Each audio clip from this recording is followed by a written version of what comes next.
সবাইকে স্বাগত। আপনারা যারা মিটার রিডার কাম মেসেঞ্জার পদে পরীক্ষা দিবেন, আপনাদের পরীক্ষাটি এমসিকিউ হবে।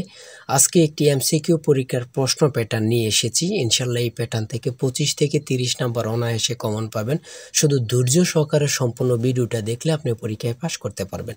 আমি খুব সুন্দরভাবে প্রত্যেকটি প্রশ্ন সমাধান করে দিব। শুধু ধৈর্য সহকারে A to Z অর্থাৎ প্রথম থেকে শেষ পর্যন্ত ভিডিওটা দেখবেন। আমি সরাসরি মূল কথায় চলে যাচ্ছি। তার আগে বলে রাখি, আপনারা যারা মিটার রিডার কাম মেসেঞ্জার পদে পরীক্ষা দিবেন, আপনাদের জন্য শর্ট করে একটি চূড়ান্ত সাজেশন তৈরি করা হয়েছে। সাজেশনটি নিতে স্ক্রিনে দেওয়া হোয়াটসঅ্যাপ নাম্বার রয়েছে, ইমো নাম্বার রয়েছে। দুটোর মধ্যে যে কোনো একটি মেসেজ করে সাজেশনটি সংগ্রহ করুন। সাজেশনের মূল্য মাত্র 100 টাকা। আমি বলি অবশ্যই যারা যারা পরীক্ষা দিবেন প্রত্যেকে আমাদের সাজেশনটি সংগ্রহ করবেন। পরীক্ষার প্রশ্ন প্যাটার্ন যেমন থাকবে সেম প্যাটার্নে আমরা সাজেশন উল্লেখ করেছি, মডেল টেস্ট দিয়েছি। ইনশাল্লাহ এই সাজেশনটি ফলো করে আপনারা শেষ করে এই সাজেশনটি পড়ে পরীক্ষা দিতে গেলে আপনারা অবশ্যই উত্তীর্ণ হবেন।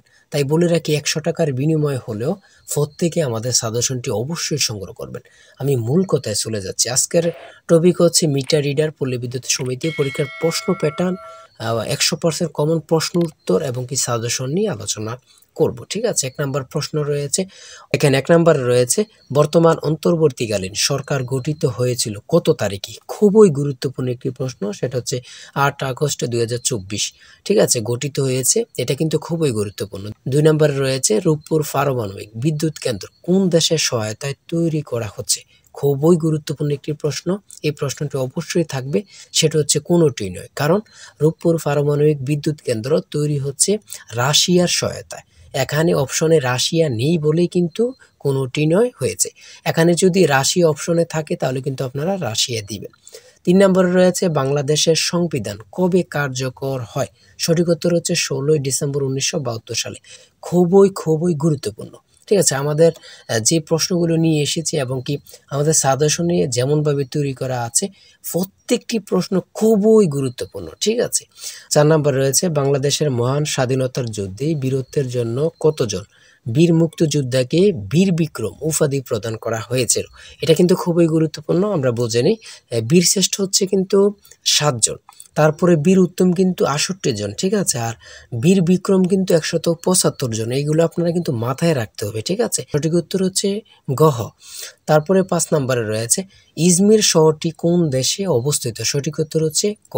এখানে যে প্রশ্ন উত্তরগুলো নিয়ে এসেছি খুবই গুরুত্বপূর্ণ। ঠিক আছে, আপনারা প্রত্যেকটি প্রশ্ন খুব সুন্দরভাবে দেখবেন। আমি খুব সুন্দরভাবে আপনাদেরকে দেখিয়ে দিচ্ছি। ইনশাল্লাহ এখান থেকে কিন্তু অনেকগুলো প্রশ্ন কমন পাবেন।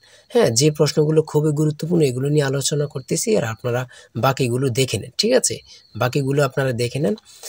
আর এখানে রয়েছে, কোন উদ্ভিদের শ্বাসমূল আছে? সঠিক উত্তর হচ্ছে সুন্দরী, 11 নম্বরে। ঠিক আছে, খুবই গুরুত্বপূর্ণ। এখানে যে প্রশ্নগুলো আমরা নিয়ে এসেছি এখান থেকে আপনার অনেকগুলো প্রশ্ন কিন্তু 1 নম্বরে কমন পাবেন। আর বিশেষ করে যারা মিটার রিডার পরীক্ষা দিবেন, আপনারা এখান থেকে প্রশ্ন ওখান থেকে প্রশ্ন খুঁজতে কিন্তু সময় চলে যাবে। পরীক্ষার মাত্র আর কয়েকটা দিন আছে।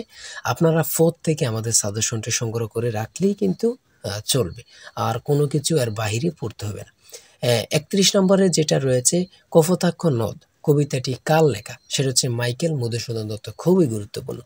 দেখেন, ইংরেজি পার্ট থেকে থাকবে কিন্তু প্রিপোজিশন, তারপরে কারের স্লিপিং, শুদ্ধ বানান থাকতে পারে, তারপরে পার্সোপিস থেকে থাকবে, আর্টিকেল থেকে থাকবে, আর ট্রান্সলেট থেকে অবশ্যই থাকবে। যেমন এখানে 37 নাম্বার কিন্তু একটি ট্রান্সলেট দিয়েছে।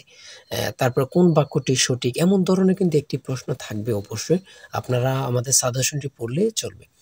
তারপরে 39 নাম্বার রয়েছে, 40 নাম্বার রয়েছে। আপনারা বিশেষ করে আর্টিকেল থেকে কিন্তু প্রশ্ন থাকবে। হ্যাঁ, আর্টিকেল থেকে থাকবে, কালেকটিভ থেকে থাকবে, কালেকটিভ নাউন থেকেও থাকতে পারে, আর ট্রান্সলেট থেকে কিন্তু 1 থেকে 2টা প্রশ্ন থাকবে, আর অঙ্ক থাকবে শতকরা থেকে।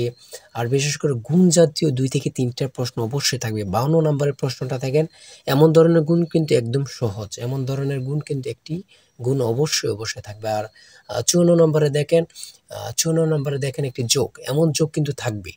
আর ওই দিক দিয়ে 46 নম্বরে দেখেন মান নির্ণয়ের একটি কিন্তু অঙ্ক, এমন অঙ্ক থাকে প্রত্যেকটা মিটার রিডারে কিন্তু। এমন অঙ্ক থাকবেই। ঠিক আছে, এমন অঙ্ক কিন্তু আপনারা দেখে যাবেন, খুবই গুরুত্বপূর্ণ। তারপরে আমি আপনাদেরকে একটু অঙ্ক বুঝিয়ে দিই, না বোঝাইলে আবার আপনারা বুঝবেন না। যেমন পিতা পুত্র অঙ্ক থেকে অবশ্যই থাকবে, পিতা পুত্রের অঙ্ক থেকে অবশ্যই থাকবে। আর বিশেষ করে এই যে 58 নাম্বার এমন ধরনের একটি অঙ্ক থাকবে। এখানে রয়েছে 78 ডিগ্রি কোণের সম্পূরক কোণ কত ডিগ্রি। 78 ডিগ্রি কোণের সম্পূরক কোণ কত ডিগ্রি। দেখেন এটা বাইর করার সিস্টেম হচ্ছে, আমরা জানি সম্পূরক কোণটাই হচ্ছে 180 ডিগ্রি। এখানে যত ডিগ্রি থাকবে 180 ডিগ্রির সাথে মাইনাস করবেন। হ্যাঁ, যত ডিগ্রি থাকবে অতটা হচ্ছে সঠিক উত্তর। এখানে 180 থেকে 78 ডিগ্রি মাইনাস করলে কিন্তু 102 ডিগ্রি থাকে। 102 ডিগ্রি কিন্তু সঠিক উত্তর। আমার কথা বোঝেন, 180 ডিগ্রি থেকে এখানে যত ডিগ্রি থাকবে মাইনাস করবেন, যেটা আসবে রেজাল্ট এটাই সঠিক উত্তর। বুঝতে পারছেন? তারপরে এমন যোগ বিয়োগ এমন ধরনের একটি কিন্তু অঙ্ক থাকবে। সর্বশেষ 60 নম্বরে থাকবে 13 সেন্টিমিটার ব্যাসার্ধের বৃত্তের কেন্দ্র হতে 5 সেন্টিমিটার দূরত্বে অবস্থিত জি এর দৈর্ঘ্য কত। সঠিক উত্তর হচ্ছে 24 সেন্টিমিটার। খুবই গুরুত্বপূর্ণ একটি প্রশ্ন। আর বিশেষ করে থেকে যারা পরীক্ষা দিবেন, আমি বলি যারা পরীক্ষা দিবেন থেকে আমাদের সাজেশনটি সংগ্রহ করবেন। আর সাজেশনটি সংগ্রহ করতে এই নাম্বার হোয়াটসঅ্যাপ ইমো আছে, হোয়াটসঅ্যাপ অথবা ইমোতে শুধু মেসেজ করবেন। মেসেজ করলে সাথে আপনাদেরকে সাজেশনটি দেয়া হবে। আমরা 24 ঘন্টায় অ্যাক্টিভ আছি। আপনার সাজেশনটি মেসেজ করে সংগ্রহ করে পেলেন, ইনশাল্লাহ সাজেশনটি পরে পরীক্ষা দিতে গেলে উত্তীর্ণ হয়ে যাবেন। সাজেশনের মূল্য মাত্র 100 টাকা।